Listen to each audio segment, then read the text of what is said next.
Morning guys! Tara, kape. Okay, for today's video, gusto kong i-share sa inyo, nabasa ko to sa isang comment section.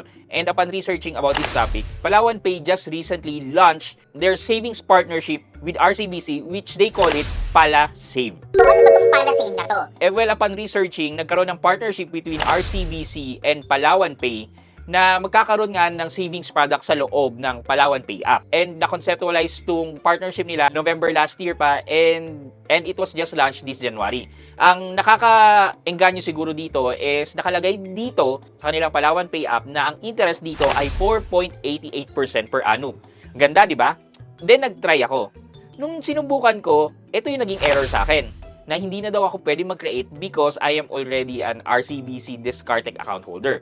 So, sabi ko, paano kung gusto ko yung 4.88% na yon? Eh, di ba yung Discartec, magiging 4% na lang. So, naisip ko, hindi kaya same lang yung product na ino-offer within Palawan Pay.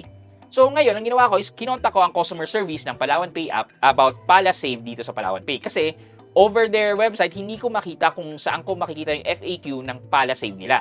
So, eto nga, nung nakakontak ako ng customer service dito sa Palawan Pay, tinanong ko kung ano yung details about this Pala Save nila. Yung 4.88% na interest, may limit lang ba yan? And nireplyan niya ako ng FAQ nila. So, dito nakalagay sa FAQ nila na lumalabas na same lang siya ng Discartec natin. Na 4.88% sa ngayon, which is kapag nag-sign up ka sa Palawan Pay, yun din na matatanggap mo, 4.88%.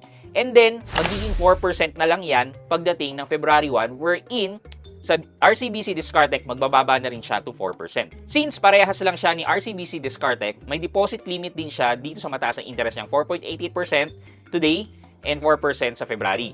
Ang limit niya ay only up to 49,700 pesos.